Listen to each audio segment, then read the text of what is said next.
ప్రభునందు ప్రియమైన hope TV ప్రేక్షకులందరికీ శుభములు తెలియజేస్తున్నాను. ప్రియులారా, దేవుని చిత్తము జరిగించుట అనే ఈ శీర్షికలో మరో అద్భుతమైన వర్తమానమును దేవుడు మనకు అందిస్తూ ఉన్నాడు. ఈ చివరి దినాల్లో జీవిస్తున్న మనందరము దేవుని చిత్తం ఏంటో గ్రహించి దేవుని చిత్తానికి లోబడి దేవుని చిత్తాన్ని జరిగిస్తూ దేవుని చిత్తము జరిగించేవాడు నిరంతరము నిలుస్తాడు అన్నట్లుగా ఆయన చిత్తానుసారంగా మనము జీవిస్తూ ఆయనకిష్టమైన బిడ్డలుగా ఈ లోకంలో మన జీవితాన్ని కొనసాగిస్తూ తిరిగి ఆయన రెండవసారి ఈ లోకానికి వచ్చినప్పుడు మనమందరము ఆయన రాజ్యంలో ప్రవేశించినట్లు ఆయన తన గొప్ప కృపను మనకు అనుగ్రహించటానికి వాక్యము ద్వారా మనల్ని మనము సరిచేసుకొని వాక్యము ద్వారా మన హృదయాలు దేవునికి సమర్పించుకొని ఆయన చిత్తానికి లోబడటానికి ఒక గొప్ప అద్భుతమైన అవకాశం దేవుడు మనకు ఈ కార్యక్రమం ద్వారా ఇస్తూ ఉన్నాడు. నేటి దినము ఓ ప్రాముఖ్యమైన వర్తమానమును మనము నేర్చుకోబోతున్నాం. రండి కలిసి చదువుకొని దేవుని వాక్యమును మనం ధ్యానించుకుందాం. అపోస్తుల కార్యములు 9వ అధ్యాయము 15వ వచనము నేను చదువుతున్నాను. అపోస్తుల కార్యములు 9వ అధ్యాయము 15వ వచనము. అందుకు ప్రభువు, నీవు వెళ్ళుము, అన్యజనుల ఎదుటను రాజుల ఎదుటను ఇశ్రాయేలీల ఎదుటను నా నామము భరించుటకు ఇతడు నేను ఏర్పరచుకొనిన సాధనమై ఉన్నాడు. ప్రియ ప్రేక్షకులారా, దేవుని చిత్తమును జరిగించిన పౌలు గారు తన జీవితంలో ఏ రీతిగా దేవుని చిత్తాన్ని జరిగించాడు అనేది ఈ కార్యక్రమంలో మనము నేర్చుకునై ఉన్నాం.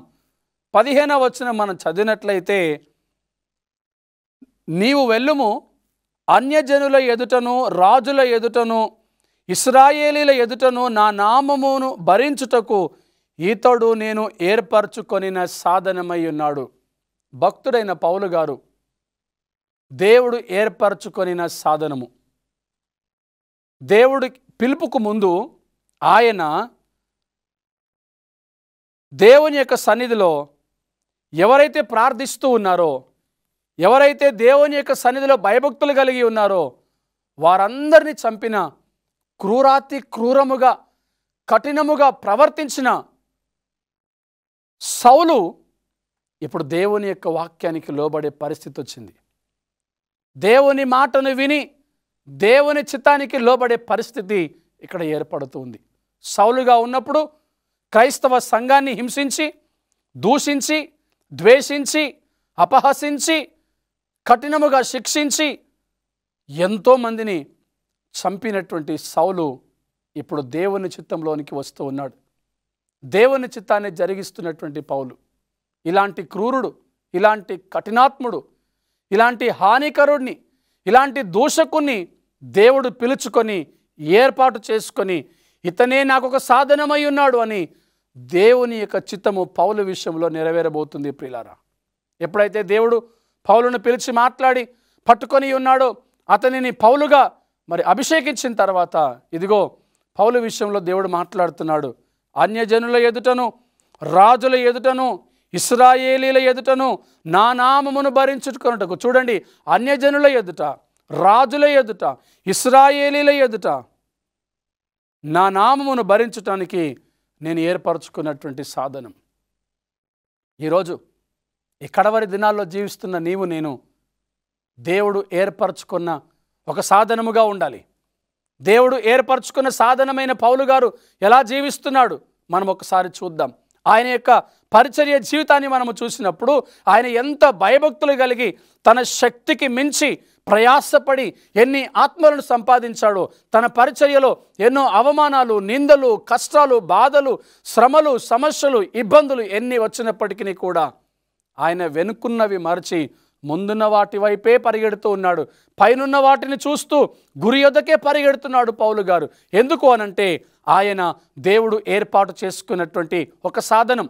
రాజుల ఎదుట, ఇశ్రాయేలీల ఎదుట, అన్యజనుల ఎదుట తన నామాన్ని భరించడానికి దేవుడు ఏర్పాటు చేసుకున్నటువంటి సాధనం భక్తుడైనటువంటి పౌలు గారు. 16వ అధ్యాయము అపోస్తుల కార్యములు 16వ అధ్యాయము 25వ వచనాన్ని మనం చదివినప్పుడు ఆయన చెరసాలలో ఉన్నప్పుడు, చెరసాల యొక్క శ్రమలు అనుభవిస్తున్నప్పుడు, చెరసాల సంఖ్యలతో ఉన్నప్పుడు ఆయన ఏం చేశాడో ఒకసారి మనము చూద్దాం. 25వ వచనం.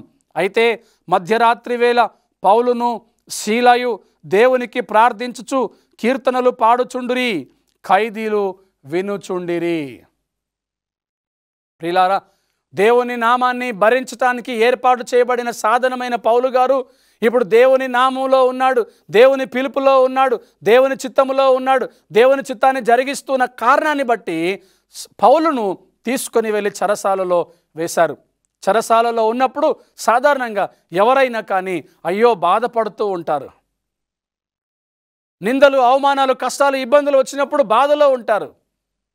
పౌలు గారు చెరసాల సంఖ్యలలో ఉన్నప్పుడు ఆయన కీర్తనలు పాడుతున్నాడు అంటే ఆయన భక్తి ఎంత శక్తి కలిగిందో ఒకసారి మనం ఆలోచించాలి.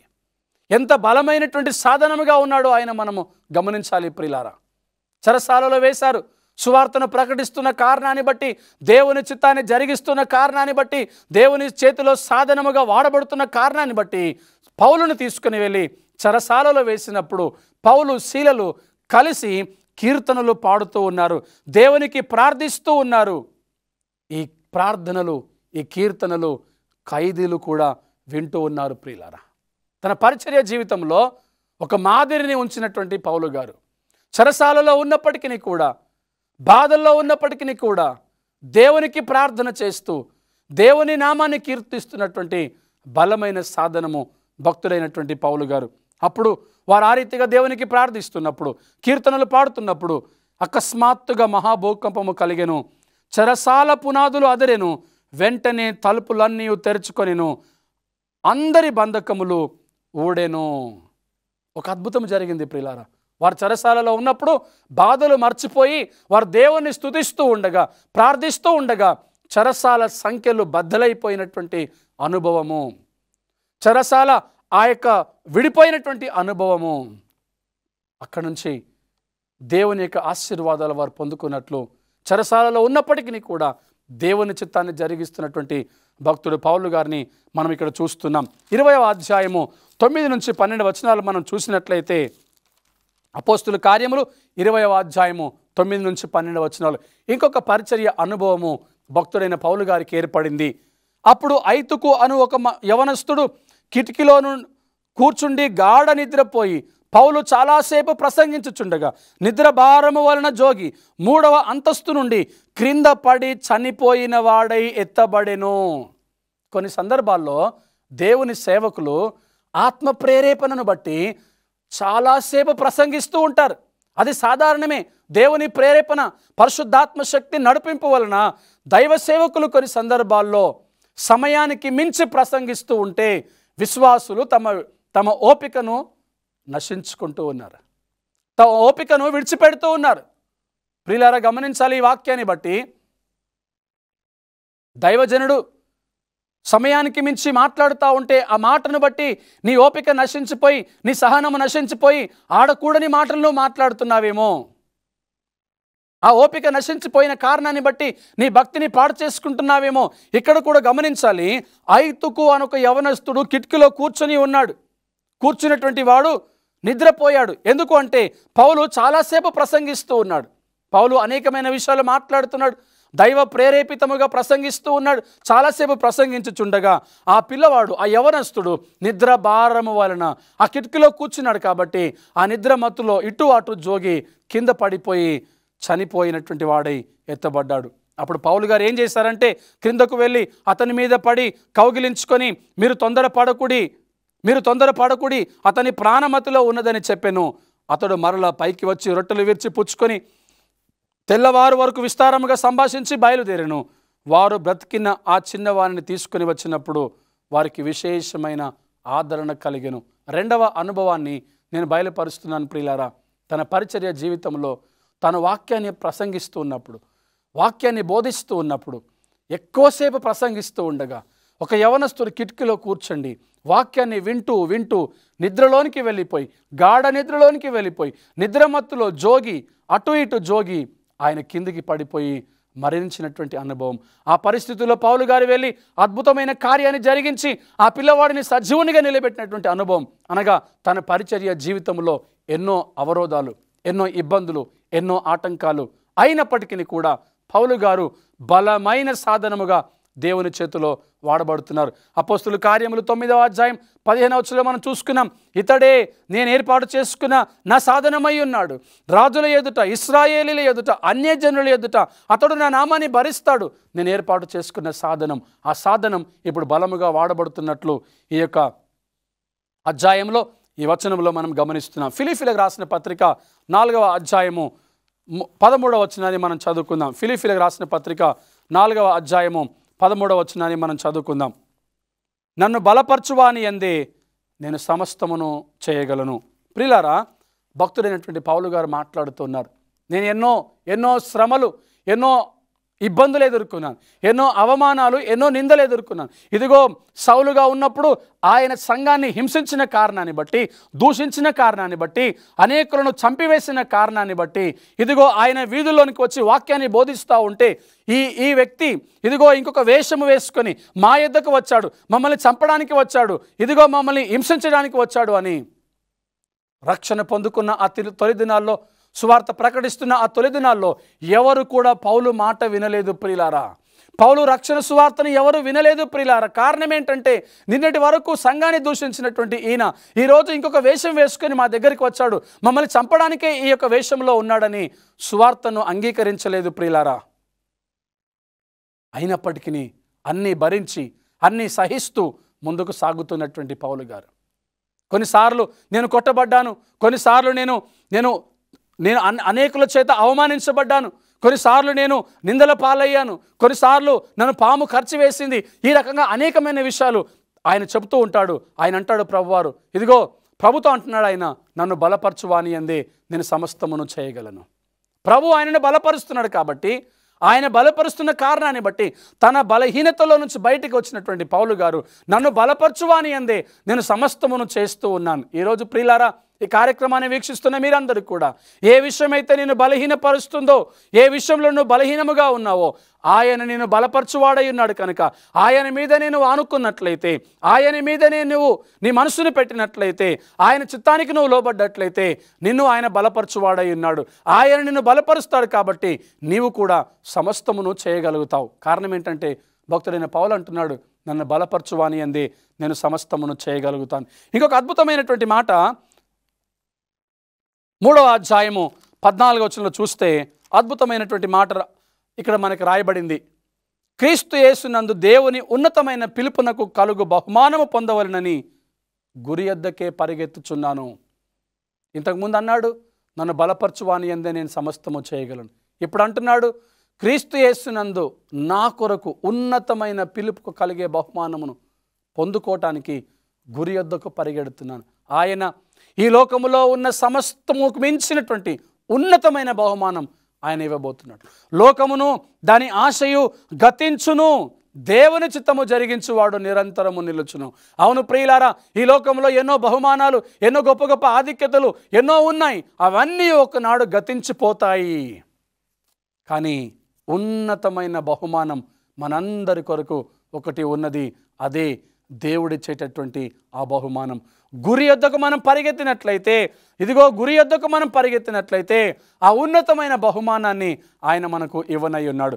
మన పితరుడైన ఆదాము అవ్వలు ఏ రీతిగా ఆ ఏదైనా వనములో నుంచి నెట్టివేయబడ్డారో, తాము చేసిన పాపమును బట్టి, ఆజ్ఞను అతిక్రమించిన కారణాన్ని బట్టి ఏ రీతిగా బయటికి నెట్టివేయబడ్డారో, తిరిగి యేసు ప్రభువు వారు అదే భాగ్యాన్ని మనం పొందుకోవటానికి ఒక గొప్ప అవకాశం ఇస్తూ ఉండగా ఆ గురి యొద్దకు మనం పరిగెడుతున్నామా?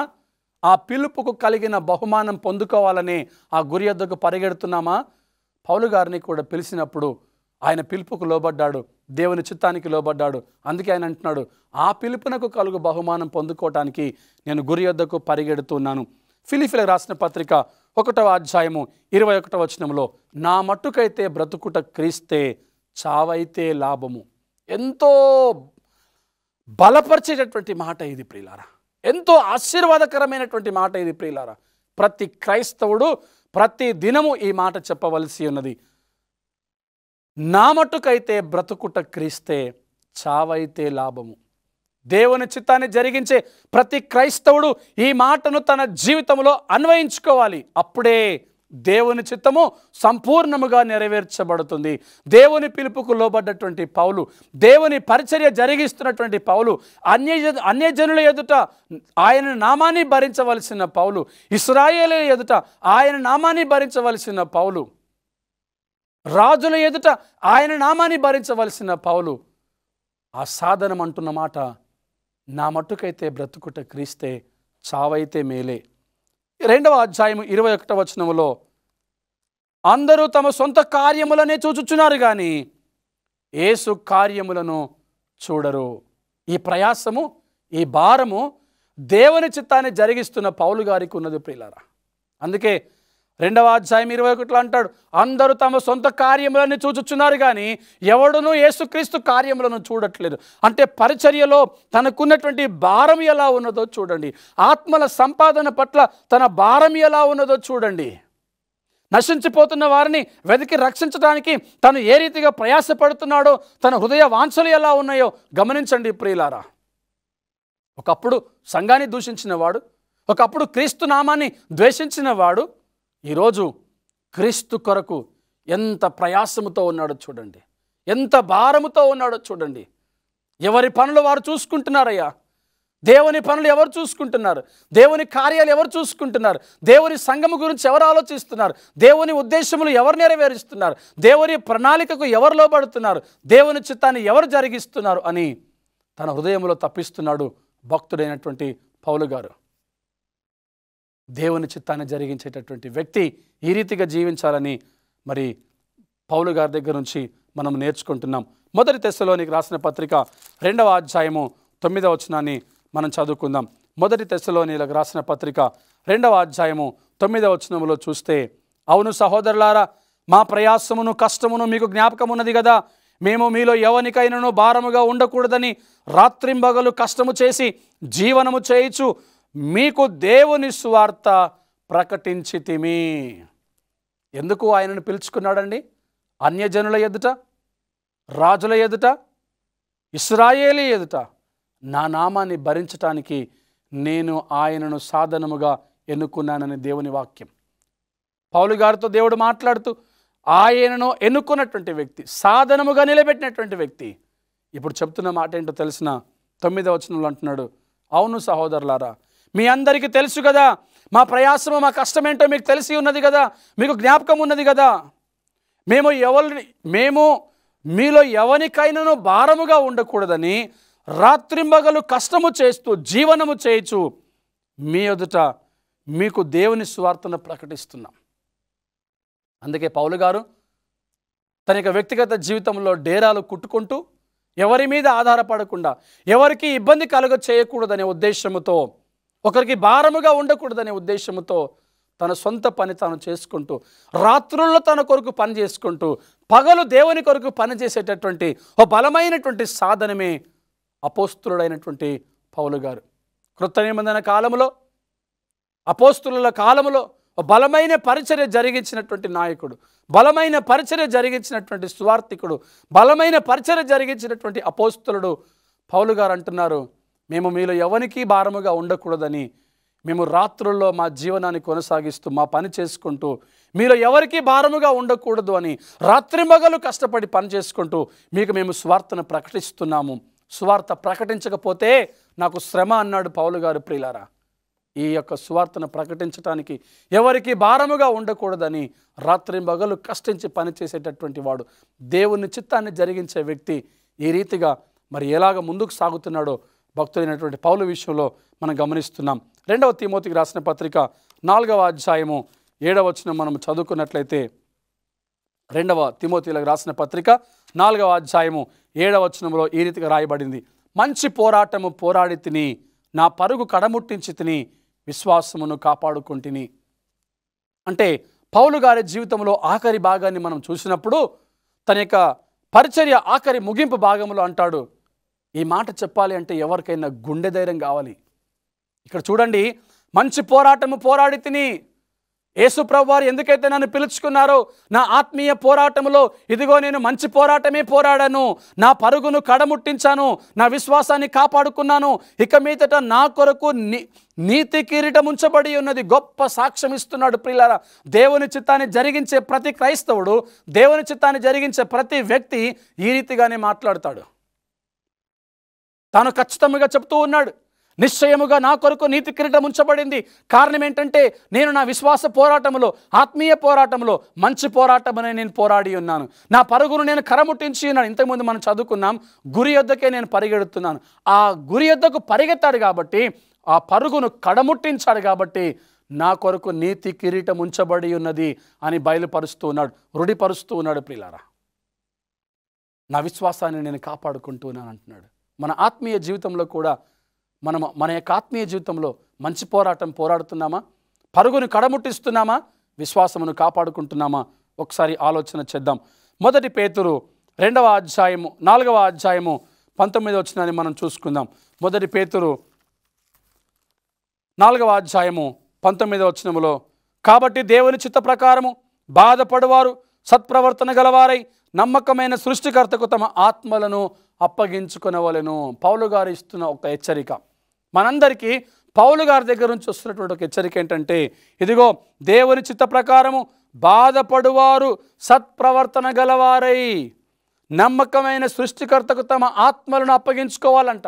ప్రియులారా, ఈరోజు మనం బాధపడుతున్నామేమో, దేవుని చిత్త ప్రకారం బాధపడుతున్నామేమో, అయితే మనము సత్ప్రవర్తన కలిగిన వారై ఉండాలి. అంత మాత్రమే కాదు కానీ ఆయనకు మన ఆత్మలను మనము అప్పగించుకోవాలి. ఆఖరిగా 1 కొరింథీయులకు రాసిన పత్రిక 9వ అధ్యాయము 16వ వచనములో ఈ రీతిగా పౌలు గారు ఒక మాట మనకు బయలుపరుస్తున్నాడు. ఆఖరిగా ఈ మాట చదువుకుందాము.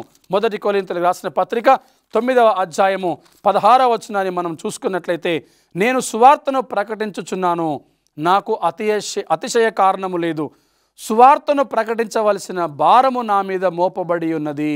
అయ్యో, నేను సువార్తను ప్రకటించకపోతే నాకు శ్రమ.